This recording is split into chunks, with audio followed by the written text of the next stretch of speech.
السلام علیکم پاکستان، میں ہوں آپ کا میزبان زین آسی اور آپ دیکھ رہے ہیں 365 پوڈکاسٹ۔ آج کی جو شخصیت ہیں وہ کسی تعارف کی محتاج نہیں ہے۔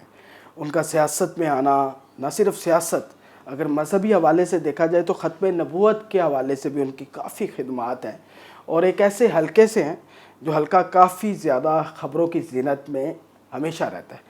میاں اظہر صاحب سابق گورنر، ان کے مقابلے میں الیکشن لڑتے رہے ہیں، اور ظاہر سی بات ہے اس حلقے کے اندر آرائی برادری کا ووٹ بھی بہت زیادہ ہے۔ تو میرے ساتھ موجود ہیں شہباز شریف صاحب کے بھی فیوریٹ ہیں، لیکن یہ پوچھیں کہ فیوریٹ کیسے ہیں؟ حافظ میاں نعمان صاحب، سر بہت شکریہ، آپ نے اپنا قیمتی وقت دیا۔ کیسے سر، ٹھیک ہے آپ؟ الحمدللہ بالکل، آپ ٹھیک ٹھاک ہیں؟ جی الحمدللہ۔ اچھا سر، اسٹڈی کہاں سے آپ نے کی اور پولیٹکس میں آنا یہ کیسے ہوا؟ دیکھیں، میں نے حفظ قرآن جو ہے وہ ہمارا مدرسہ ہے جامعہ فتحیہ اچھلا، جو پنجاب کے قدیم ترین دینی مدارس میں سے ہے، تو میرا حفظ وہاں سے ہے۔ پھر میں نے وہاں پہ درجہ کتب میں داخلہ لے لیا، اور تقریباً 5 سال میں نے علوم القرآن اور علوم الحدیث کی تکمیل کی الحمدللہ۔ فاضل عربی تک پڑھا، ادیب کیا، عالم فاضل تک کی میری تعلیم ہے۔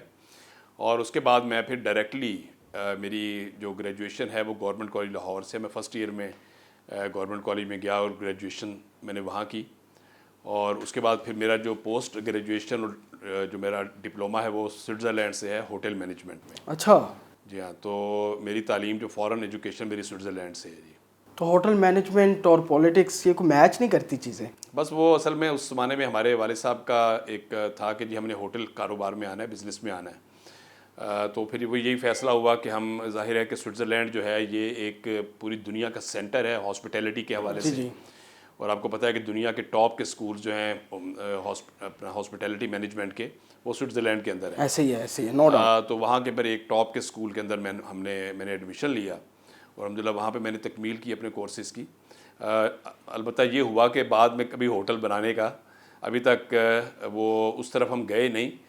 واپس آنے کے بعد پھر مختلف اور ایونیوز تھے اور بزنسز تھے، اور والد صاحب کا بھی کوئی ذہن تھوڑا سا بدل گیا تھا، تو اس حوالے سے پھر ہم اپنے لینڈ ڈیولپمنٹ کا ہمارا کام تھا، کنسٹرکشن کا کام تھا، اس میں آ گئے، پھر مینوفیکچرنگ میں آ گئے۔ تو الحمدللہ اب یہ سارے ایونیوز جو ہیں وہ ہم دیکھ رہے ہیں الحمدللہ۔ تو یہ پولیٹکس میں حادثاتی طور پہ آئے تھے یا والد صاحب کی خواہش تھی؟ نہیں، پولیٹکس میں میرا اصل میں جب میں گورنمنٹ کالج لاہور میں گیا تو میرا اسلامی جمعیت طلبہ سے ایک تعلق بن گیا۔ یہ 1986 کی بات ہے۔ تو میں 1986 سے 1992 تک میرا اسلامی جمعیت طلبہ کے ساتھ ایک تعلق رہا۔ میں اسٹوڈنٹ پولیٹکس میں آ گیا؟ اسٹوڈنٹ پولیٹکس میں جمعیت کا رکن بنا، پھر میں علاقہ میڈیکل کالجز کا ناظم بنا، پھر میں لاہور کا معتمد بنا۔ اچھا، اور وہ پیک دور تھا۔ آج جو ہمارے بار کے جو پریزیڈنٹ تھے اسد منظور بٹ صاحب، یہ ہمارے ناظم ہوتے تھے۔ اسد منظور بٹ صاحب، ہاں، تو یہ ہمارے ناظم تھے لاہور کے، میں ان کے ساتھ معتمد تھا، یعنی معتمد جو جنرل سیکرٹری کو آپ کہتے ہیں۔ تو یہ تب سے ہی میرا ایک چونکہ اسٹوڈنٹ پولیٹکس سے میری ایک ایسی گراس روٹ لیول کی ابتدا تھی کہ جس سے ایک ذہن میں یہ چیز آئی کہ انشاءاللہ تعالیٰ تعلیم مکمل کرنے کے بعد میں کوئی نہ کوئی سیاسی پارٹی جوائن کروں گا۔ اچھا، تو جب میں پھر سوئٹزرلینڈ سے میری واپسی ہوئی اور میں اپنی تعلیم مکمل کر کے واپس آیا، تو پھر میرے پاس آپشنز تھیں کہ میں اب کس پولیٹیکل پارٹی کے ساتھ۔ میں نے پریکٹیکل جو پولیٹکس ہے وہ تو اسٹوڈنٹ پولیٹکس تھی، وہ تو طالب علمی کے دور تک تھی، وہ ایک فیز کمپلیٹ ہو گیا تھا۔ اب جب پریکٹیکل پولیٹکس کرنی ہے تو ظاہر ہے اس کے لیے پھر اور طرح کی وزڈم چاہیے، اس اور طرح کا تجزیاتی جو ایک ملکہ انسان کے اندر ہوتا ہے کہ تجزیہ کرنا معاملات کو، کہ آئندہ ہم نے کس پارٹی کے ساتھ لانگ رن چلنا ہے۔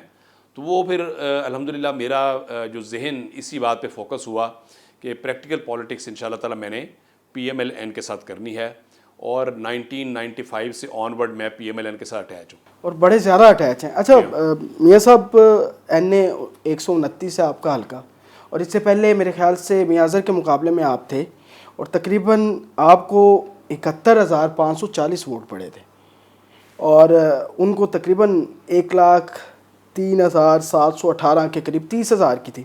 کیا وجہ تھی؟ اس میں یہ جو این اے 129 ہے نا جی، یہ اصل میں میرا یہاں پہ میری پہلے تیاری نہیں تھی اور میرا حلقہ نہیں تھا، میں امیدوار تھا این اے 128 کا۔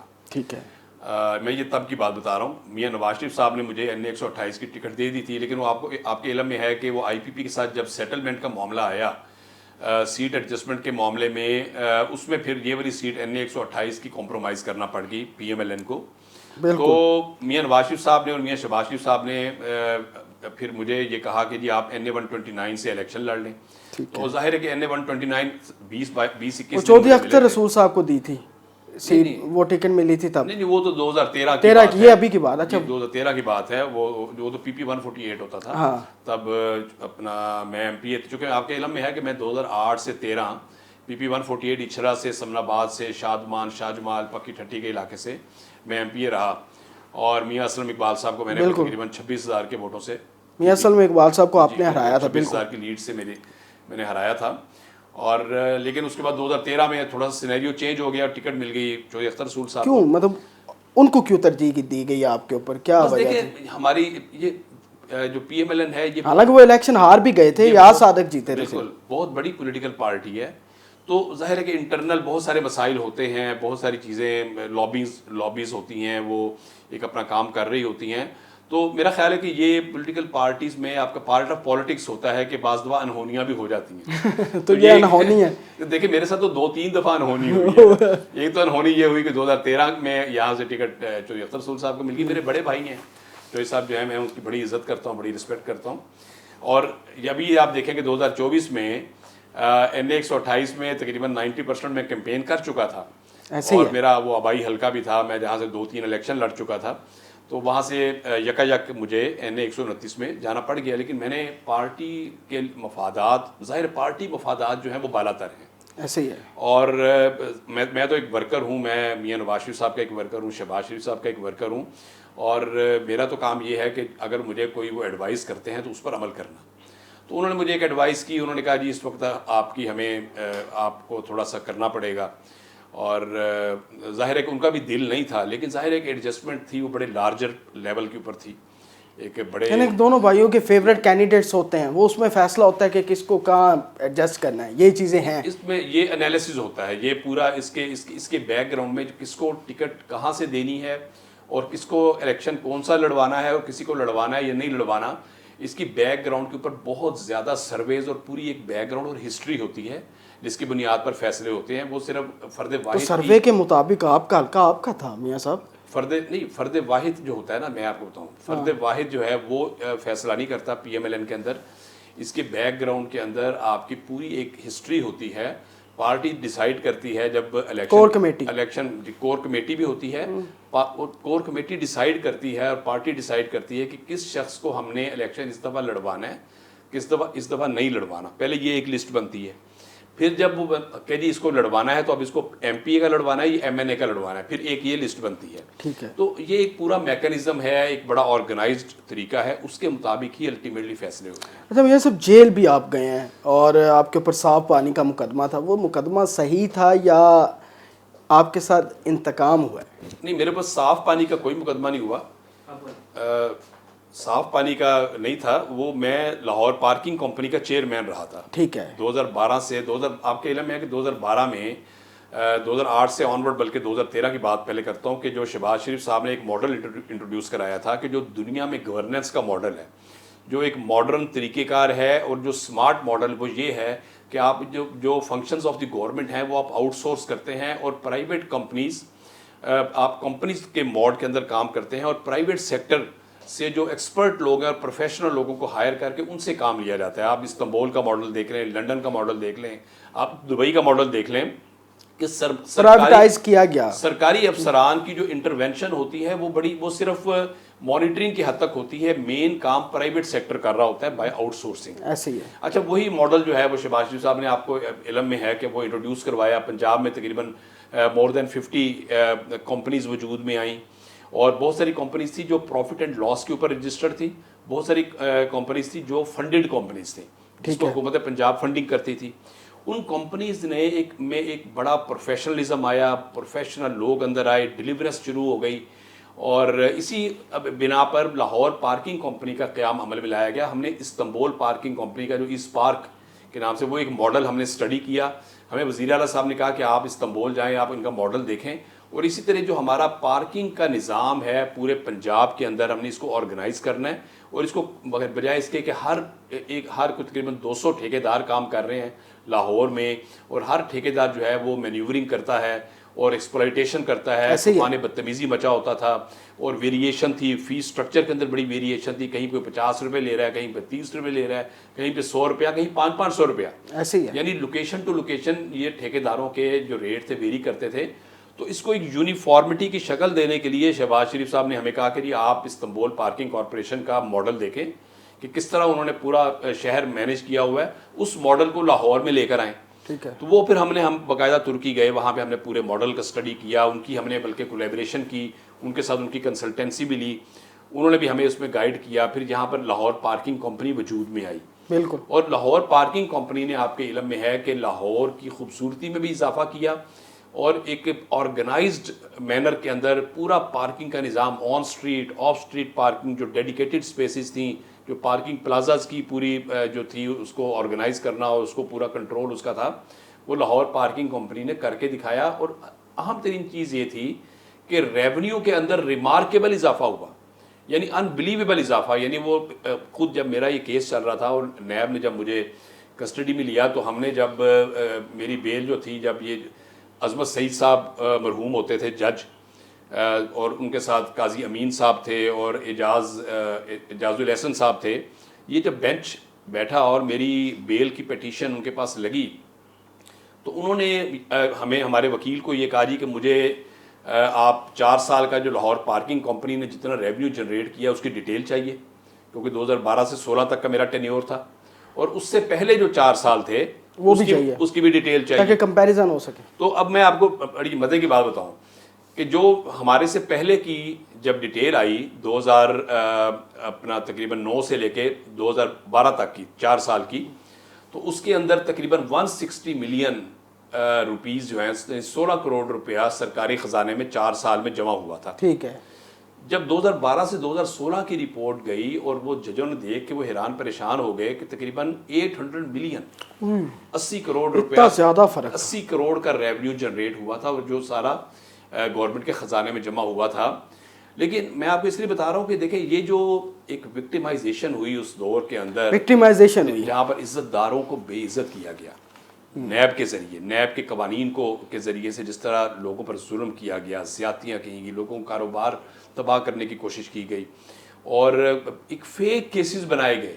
اب میرے اوپر جو کیس تھا وہ اس کے اندر کوئی مالی بدعنوانی کا کیس نہیں تھا, 1 روپے کی, وہ کہتے تھے کہ کوئی آپ کی وجہ سے نقصان نہیں ہوا, صرف آپ نے مس یوز آف اتھارٹی کیا ہے. یعنی جو پراپر ایک بورڈ آف ڈائریکٹرز ایک فیصلہ کر رہا ہے, اور بورڈ آف ڈائریکٹر بھی وہ جو ٹوٹلی انڈیپینڈنٹ تھا, ایون کہ ہمارا بورڈ, ہماری جو کمپنی جس میں جو اس کے اندر جو اپنا انکارپوریٹ ہوئی تھی جو SECP کے سیکشن کے تحت, اس سیکشن کے تحت ہمارے اوپر پیپرا رولز بھی لاگو نہیں ہوتے تھے. اس کے باوجود ہماری کمپنی نے ہمیشہ پیپرا رولز کو فالو کیا, اور تمام فیصلے بورڈ آف ڈائریکٹر میں یونینیمس ڈیسیجنز ہوئے. اس میں کوئی انڈیویجول, کیونکہ ہوتا یہ ہے کہ بعض دفعہ ہوتا ہے نا کہ بعض جگہوں پہ ماڈل ہوتا ہے کہ چیئرمین کو ویٹو پاور حاصل ہے, ایسے ہی تو ان معاملات میں چیئرمین کو کوئی ویٹو پاور بھی نہیں تھی. تو یونینیمس ڈیسیجنز کے بارے میں کہا گیا, اور بیٹھ کے ایک کہانی گھڑی گئی کہ جناب انہوں نے یہ فلاں ڈیسیجن کیوں کیا اور فلاں کیوں نہیں کیا.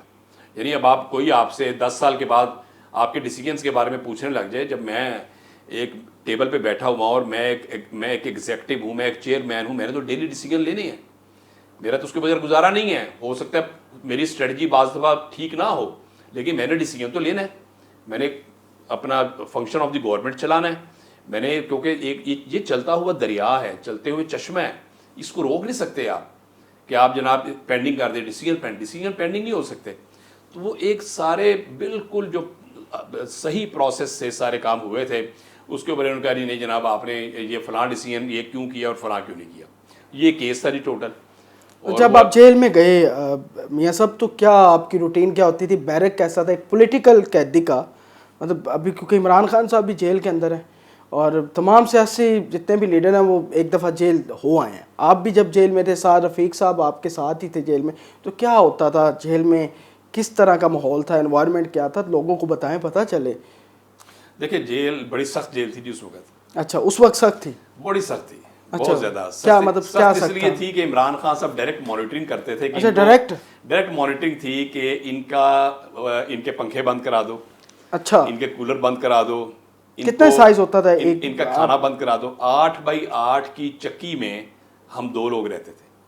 آپ اور سعد رفیق اکٹھے؟ نہیں میں نہیں, سعد رفیق صاحب کا میرے ساتھ والی, میرے ساتھ تاثیر صاحب تھے, ہماری جو ایل پی سی کے اس وقت چیئرمین تھے شیخ تاثیر صاحب, وہ بیوروکریٹ ہیں. 8x8 کا تھا. 8x8 کے کمرے میں ہم 2 بندے رہتے تھے. ٹھیک ہے نا, اور ایک پنکھا ہوتا تھا. اور ایک پنکھا ہے, اور اس کے ساتھ کوئی 3x3 کا واش روم اور 3x3 کی اسپیس تھی جس میں ہمارا کچھ سامان پڑا ہوا تھا. اچھا, یہ ٹوٹل کائنات تھی جس کے اندر ہم نے 10 مہینے گزارے.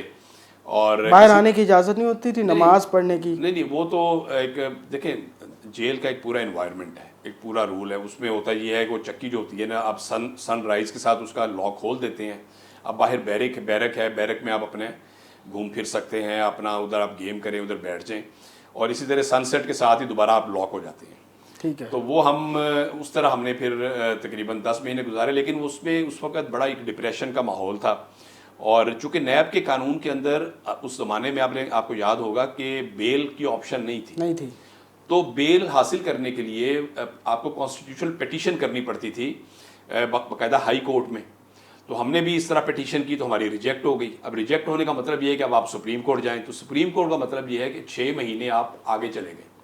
اب آپ کی رہائی 6 مہینے آگے چلے گی. ظاہر ایک پروسیجر ہے نا جی, کیونکہ ظاہر سپریم کورٹ میں اتنا لوڈ ہوتا ہے کہ وہ وقت لگتا ہے آپ کی تاریخ آنے میں, پھر 2-3 مہینے تاریخ نہیں لگتی.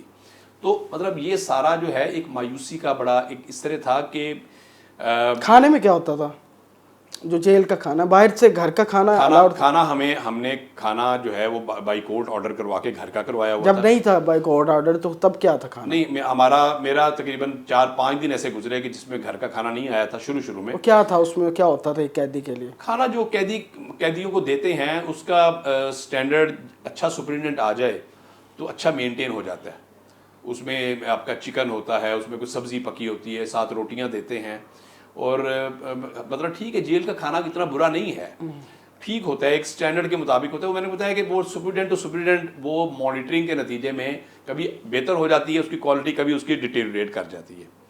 تو بہت سارے لوگ تھے جو جیل کا کھانا بھی کھاتے تھے, لیکن ہمیں یہ تھوڑی سی ایک سہولت بعد میں مل گئی تھی کہ ہمیں پھر کھانا گھر سے ہم منگوا لیتے تھے, اور وہ گھر میں وہ کر کے, بلکہ رات کا کھانا دوپہر کو ہی آ جاتا تھا تو ہم ٹھنڈا ہی رات کو کھاتے تھے. اچھا, وہ اس کو گرم کرنے, کیونکہ وہاں پہ ظاہر ہے کوئی برنر کی یا کوئی چولہا رکھنے کی اجازت نہیں ہوتی وہاں پہ. یعنی کہ مشکل جیل تھی. عمران صاحب خود ڈائریکٹ اس میں انوالو تھے آپ کے مطابق؟ ڈائریکٹ اس طرح انوالو تھے کہ انہوں نے یو ایس کے اندر آپ کو یاد ہے ایک اسپیچ کی تھی, ہاں کہ میں ابھی جس میں للکارا تھا کہ میں جا کے اے سی بند کراواں گا. بالکل. اچھا, اب وہ اے سی کا تو تصور ہی کوئی نہیں تھا. ہمیں گرمیاں جب آ گئیں, کوئی مئی کا مہینہ آ گیا, تو شدید گرمی کے دن آ گئے, پنکھے سے اب گزارا نہ. تو ہم نے یہ ریکویسٹ بھجوائی ہوم سیکرٹری صاحب کو اور انٹیریئر والوں کو کہ جی ہمیں کم از کم کولر لے دیں. اچھا, وہ انہوں نے ہمیں پیغام بھیجا کہ جی کولر جو ہیں وہ ہم آپ کو الاؤ کر دیں گے. وہ تو گھر والوں نے جلدی کولر بھی, اور ایک بڑے اسمارٹ کورین کولر آئے ہوئے ہیں, وہ اسمارٹ سے کمرے کے اندر ہی کھڑا کر دیتے ہیں اس کو. وہ انہوں نے کولر بھی خرید لیا, اس کا ایک ریموٹ تھا وہ بھی میرے پاس آ گیا جیل میں. اب وہ ہفتہ گزر گیا تو کولر اندر نہ آئے, تو ہم نے پھر سب نے پتہ کروایا. ہم نے کہا یار وہ کولر تو اب بھجوا دیں. اور ہفتے بعد انہوں نے کہا جی کہ نہیں, وہ اسلام آباد سے منع کر دیا گیا جی, انہوں نے کولر نہیں دینے.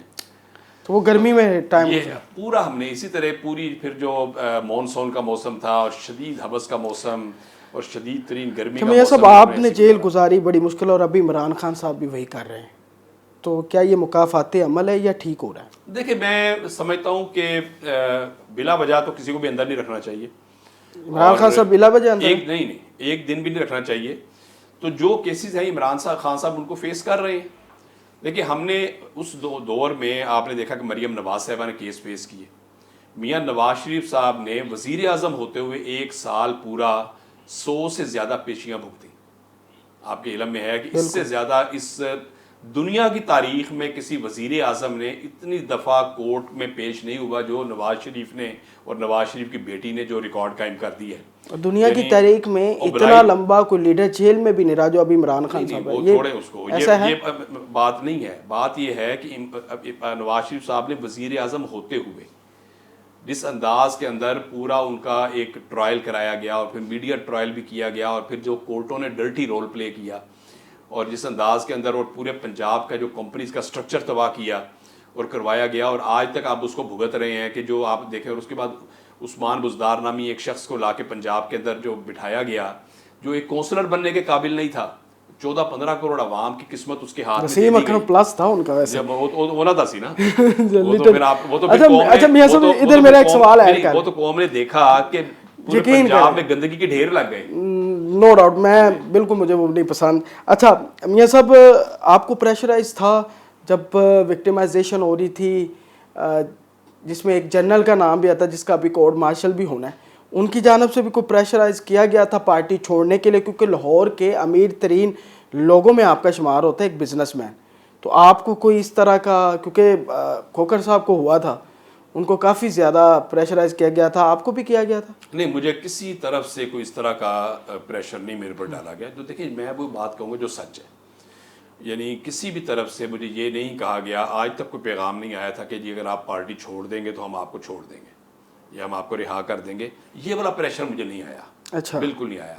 مقدمات فیک تھے، مقدمات بالکل غلط تھے، لیکن مجھے کسی نے نہ کوئی پولیٹیکل سائڈ سے آیا، نہ کوئی خدا نہ خواستہ کسی اسٹیبلشمنٹ کی سائڈ سے، کسی طرف سے مجھے آج تک کوئی یہ پریشر نہیں آیا. اس دور میں بھی نہیں آیا. نہیں آیا. اس کا مطلب ٹھیک سیف رہے ہیں آپ؟ نہیں، سیف سے مراد یہ ہے کہ پریشر بھی نہیں آیا، لیکن جیل کے اندر بھی گئے اور سارے مقدمات کا بھی سامنا کیا، اور اس کے بعد ہماری جب بیل ہوئی اور اس کے بعد پھر ٹرائل بھی ہم نے پورا فیس کیا، اور اللہ تعالیٰ کی مہربانی سے اللہ تعالیٰ نے سرخ رو کیا اور باعزت ہمیں بری ہونے کا موقع ملا. اچھا میاں صاحب ایک مت ہے لوگوں کے اندر، بلکہ آپ کے حریفوں کے اندر بھی، مطلب کہا جاتا ہے کہ جیسے کھوکھر برادری جو ہے وہ نواز شریف اور مریم نواز کی اے ٹی ایم ہے، آپ کو شہباز شریف کا اے ٹی ایم کہا جاتا ہے، اس میں کوئی سچائی ہے؟ بڑا مزدار سوال ہے. ہاں بالکل، میں پوچھ رہا ہوں، مطلب آپ کیونکہ امیر ترین ہے، ظاہر سی بات ہو، قربت بھی شہباز شریف میں زیادہ ہے آپ کے ساتھ. میں آپ کو نا آج بات بڑی کلیئر کر دیتا ہوں کہ پارٹی نے، یعنی اس مقصد کے لیے کبھی بھی کسی انڈیویجول نے یا پارٹی نے بحیثیت پارٹی میرے سے کوئی ڈونیشن نہیں مانگی. اچھا، ابھی تک نہیں، کسی قسم کی بھی نہیں.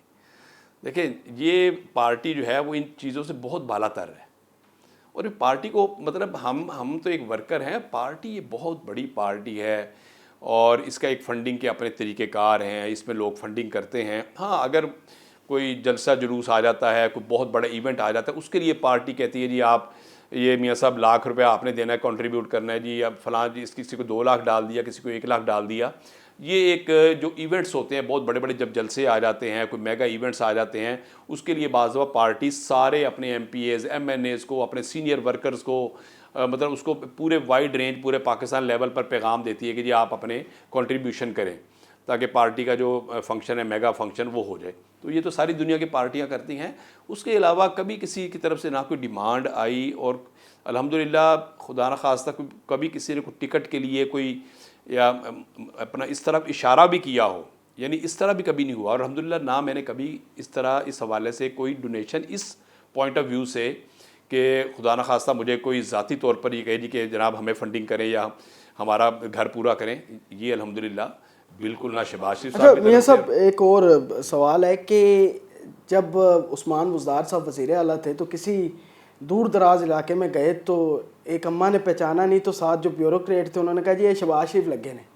تو شہباز شریف صاحب کی وزارت اعلیٰ سب نے دیکھی ہے، تو ابھی مریم نواز وزیر اعلیٰ ہیں. اب آپ کے لیے میں امتحان ہی ہے کہ دونوں میں بہترین وزیر اعلیٰ کون ہے؟ دیکھیں ایمانداری سے بتائیں. میں ایمانداری سے بتاؤں گا، شہباز شریف صاحب کا جو ایک اپنا جو 10 سال کا وزارت اعلیٰ کا دور ہے نا، وہ پنجاب کی تاریخ کا درخشاں دور ہے. ٹھیک ہے، یہ میں آپ کو بتا دوں، درخشاں ترین. شہباز شریف صاحب ٹرینڈ سیٹر ہیں، انہوں نے ٹرینڈ سیٹ کیے ہیں. ان کی اگر آپ یہ جو کمپنی ماڈل میں نے آپ کو بتایا ہے، یہ جو کمپنی ماڈل، یہ شہباز شریف صاحب کی انوویشن ہے. اچھا مطلب ٹرینڈ سیٹر ہیں Shahbaz Sharif? Trend setter, he is trend setter. اور شہباز صاحب کی ڈیڈیکیشن، شہباز صاحب کی سپیڈ، کام کس طرح کرتے، اٹھتے کتنے بجے تھے، کام کی رفتار. اور میں چونکہ میری 2008 سے 13 بے پناہ اٹیچمنٹ تھی، میں 5-6 گھنٹے ڈیلی ساتھ ہوتا تھا. شہباز شریف صاحب 4 گھنٹے سوتے ہیں، 20 گھنٹے جاگتے ہیں. 4 گھنٹے سوتے تھے؟ جی، یہ میں آپ کو بڑا کلیئر بتا دوں. 4 بھی شاید نہ سوتے ہو بعض دفعہ، وہ ان کا بس چلے تو سوئی نہ. کیوں؟ کھانا ان کا شاہی ہوتا تھا ان کا. دیکھیں، اور کھانا جب میرے سامنے تو جو انہوں نے ان کا جب دوپہر کا کھانا نارملی ہوتا تھا، کئی دفعہ لنچ کے اوپر ورکنگ لنچ ہو جاتا تھا. تو ورکنگ لنچ کیا ہوتا تھا کہ ابلے ہوئے چاول اور دال، یعنی جو سارے ہم اچھا یہ شہباز شریف صاحب کھاتے ہیں؟ بالکل، یہ شہباز صاحب، یعنی میں نے جو دوپہر کا کھانا دیکھا ہے ان کا، شہباز صاحب بنیادی طور پر کہوہ پیتے ہیں، گرین ٹی، گرین کہوہ، بس وہ زیادہ وہی ہم نے ان کو پیتے دیکھا ہے. اور ان کا اب مجھے نہیں پتا کہ رات کو وہ کھانا کتنا کھاتے ہیں یا کم کھاتے ہیں زیادہ کھاتے ہیں، لیکن جو دوپہر کا میں نے دیکھا کہ ابلے ہوئے چاول اور دال، یہ ایک ورکنگ لنچ ہوتا تھا. اور یہ بڑا لگژری سمجھا جاتا تھا کہ جناب شکر کرو یہ بھی مل گیا جی. یعنی یہ وزیر اعلیٰ ہاؤس میں جب ہم بعض دفعہ شکر کرتے تھے کہ یہ مل گیا ہے. دوپہر کو جب ہم اپنا شہباز صاحب سے میٹنگز میں ہوتے تھے تو آتا تھا جی آج جناب ورکنگ لنچ ہونا ہے. تو وہ بعض جو نئے لوگ آئے ہوتے تھے ان کا خیال ہوتا ہے کہ پتہ نہیں کتنا کہ لمبا چوڑا کوئی 10 کورس کا مینیو آئے گا. تو ابلے ہوئے چاول اور ساتھ دال آ جاتی تھی. ٹھیک ہے نا جی. تو یہ ہم نے تو پریکٹیکلی یہ دیکھا. شہباز صاحب ایک درویش آدمی ہے، میں آپ کو بتا دوں، یہ ان کے اندر درویشی ہے. اور وہ ان کی انا نہیں ہے، وہ اپنی انا کو لوگوں پہ قربان کر دیتے ہیں. انہوں نے ایک ریکارڈ قائم کیے، شہباز سپیڈ نے ریکارڈ قائم کیے. پوری دنیا نے اس بات کو ایکنالج کیا کہ شہباز سپیڈ کا مقابلہ تو چائنا بھی نہیں کر سکتا، جتنی ہمت سے انہوں نے کام کیا. اب یہ بڑا دعویٰ آپ نے کرتی ہے، بہت بڑا. یہ میرا دعویٰ نہیں ہے، یہ چائنا کے پریزیڈنٹ نے کہا ہے. یہ کہا تھا چائنا کے پریزیڈنٹ نے یہ بات یہ کہی کہ شہباز سپیڈ بتا سکتے ہیں. یہ تقریباً یہ آپ کو یہ لاسٹ ٹینیور کی بات ہے جب شہباز صاحب وزیر اعلیٰ تھے، تب کہی تھی 2016-17 میں انہوں نے اپنا یہ بات کہی کہ شہباز صاحب جس سپیڈ سے کام کر رہے ہیں اس سپیڈ سے ہم بھی نہیں کر سکتے. اچھا اب یہ جو دور ہے اس وقت مریم نواز صاحبہ وزیر اعلیٰ ہیں. ٹھیک ہے. مریم نواز صاحبہ نے ہم سمجھتے ہیں کہ ان ٹرو اسپرٹ اپنے والد صاحب کی، اپنے چچا کی لیگسی کو آگے بڑھایا ہے. اور میرا خیال یہ ہے کہ یہ پارٹی کی ایکسٹریملی رائٹ چوائس تھی کہ مریم نواز کے علاوہ یہاں پہ کوئی بھی اگر آ جاتا تو اس انداز حمزہ شہباز بھی آتے تب نہیں، وہ حمزہ صاحب کا ایک علیحدہ چیز ہے. لیکن الٹیمیٹلی جو مریم نواز صاحبہ کا جو آنا ہے وہ ایک اس حوالے سے پنجاب کے لوگوں کے لیے بلیسنگ ہے کہ ایک تو شہباز شریف صاحب کے کام کو انہوں نے آگے بڑھایا، اور سب سے آگے بڑھ کر یہ ہے کہ جو یونیک ٹرینڈ اب مریم نواز سیٹ کر رہی ہیں اور جو ایسے انیشیٹو جو شہباز صاحب کے دور میں بھی نہیں لیے گئے تھے وہ مریم نواز صاحبہ لے رہی ہیں. حقیقت یہ ہے کہ مریم نواز صاحبہ نے بھی ایک یونیکنیس کا ریکارڈ قائم کر دیا ہے. گڈ گورننس کے حوالے سے بہت بڑی امپرومنٹس ہیں. یعنی ایسے سسٹمز انٹروڈیوس کرا دیے گئے ہیں جو اے آئی بیس سسٹم ہے، آرٹیفیشیل انٹیلیجنس بیس سسٹم ہے، آئی ٹی بیس سسٹمز ہیں. اور اس کے اوپر سب سے اہم ترین چیز یہ ہے کہ ہیومن انٹرونشن کو ریڈیوس کر کے آٹومیشن کی بنیاد پر آپ کے میرٹ کو انشور کیا گیا ہے کہ جو کام بھی ہوگا میرٹ پہ ہوگا. آپ کی امپلائمنٹس ہیں وہ میرٹ پہ ہوں گی، آپ کی ٹرانسفر پوسٹنگ میرٹ پہ ہوں گی. حکومت کے جتنی اسکیمیں ہیں، حکومت کے پروجیکٹ ہیں، آپ کے اپنی چھت اپنا گھر اسکیم ہے، نوجوان روزگار اسکیم ہے، بچوں کے لیے اسکالرشپ کی اسکیمیں ہیں، لیپ ٹاپ بچوں کو دیے جا رہے ہیں، ایجوکیشن میں، ہیلتھ میں، پبلک ٹرانسپورٹ میں، ایون کہ انٹر ڈپارٹمنٹل سسٹمز جو ہیں پنجاب کے اندر اس سب کو آئی ٹی بیسڈ اور اے آئی بیسڈ سسٹم کے تحت لے جا کے انہوں نے یہ ایک ریکارڈ، ایون کہ اب جو ٹینڈرنگ ہوئی ہے، جو ای ٹینڈرنگ کا نظام قائم کیا گیا ہے، یہ دنیا کے اندر بیسٹ ہے. یہ میں آپ کو بتا دوں ای ٹینڈرنگ کا جو نظام جو مریم نواز صاحبہ لے کر آئی ہیں کہ جس کے اندر میرا ٹھیکیدار تیرا ٹھیکیدار والا سسٹم ختم. تمام ٹھیکیدار آئیں جن کی ایک کیپیسٹی ہونی چاہیے، وہ ان کی جو ایویلیویشن پہلے ہوئی ہوتی ہے، وہ آ کے کمپٹیشن کے اندر کا زور ٹوٹا اس سے. کمپٹیشن اس سے کیا ہوا کہ اس سے جو برائبری کا ایک ایلیمنٹ تھا، اس سے جو جناب وہ ایک جو میرا تیرا ٹھیکیدار والا سسٹم تھا وہ الحمدللہ ختم ہوا ہے. ٹھیک ہے، ہاں چھوٹے چھوٹے اس کے اندر لوپ ہولز ہیں، وہ بھی اس کی بھی ریفارم چل رہی ہے. این اے 129 کی بات کریں، پاکستان تحریک انصاف کے پاس سیٹ رہی ہے، حماد اظہر صاحب کے والد صاحب ہیں اور صوبائی سیٹ بھی ان کے پاس تھی. این اے 129 کی کیا آپ کو لگتا ہے کہ لیگ کر رہی ہیں چیزیں وہاں حلقے کے اندر، کیا کام نہیں ہوئے؟ آپ کو کیا لگتا ہے کیونکہ دور بھی پچھلا ان کا رہا ہے؟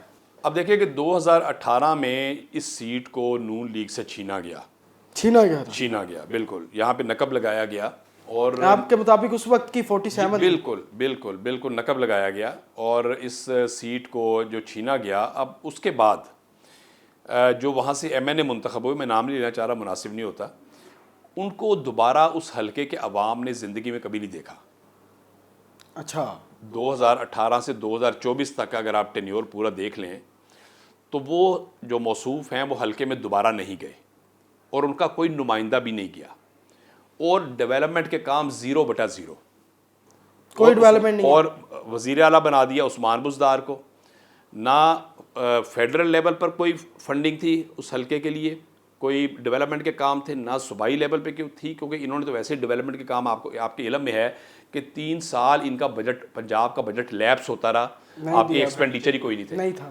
آپ کے علم میں 70% MPs رونے لگ پڑے تھے. 70% بجٹ آپ کے علم میں ہے کہ لیپس ہونے کا مطلب یہ ہوتا ہے کہ پنجاب، وہ پیسہ جو پنجاب کے عوام پہ لگنا تھا وہ واپس فیڈرل گورنمنٹ لے گئی. بالکل ایسی ہے. اور وہ عمران نیازی صاحب انجوائے کرتے رہے اور اپنا فیڈرل گورنمنٹ کا آپ کا گل چھرے اڑاتے رہے. ٹھیک ہے نا جی. تو یہ جو انہوں نے جو وسیم اکرم پلس لگایا تھا اس کی جو کارکردگی، وہ تو آپ یعنی ہلکے کی بری حالت ہے. کہتے ہیں گوڑے سر دے کے رون والی گل ہے. یعنی ہلکے کی کچرے کا ڈھیر بن گیا تھا پورا علاقہ. ابھی ایک یہ حالت ہے. میں آپ کو بتا رہا ہوں، 1 روپے کا ڈیولپمنٹ کا آپ کے سیوریج کے مسائل پیدا ہو گئے، آپ کی سڑکیں ٹوٹ گئیں. اب میں آپ کو بتا رہا ہوں، اب یہ جب گورنمنٹ آئی مریم نواز صاحبہ کی، تو مریم نواز صاحبہ نے LDP Lahore development package, historical package کی اپروول دی، جس طرح پنجاب کے باقی شہروں کے لیے دی، لاہور کے لیے بھی اسپیشل پیکج دیا، اور اس کا بڑا حصہ NA 129 کو ملا ہے.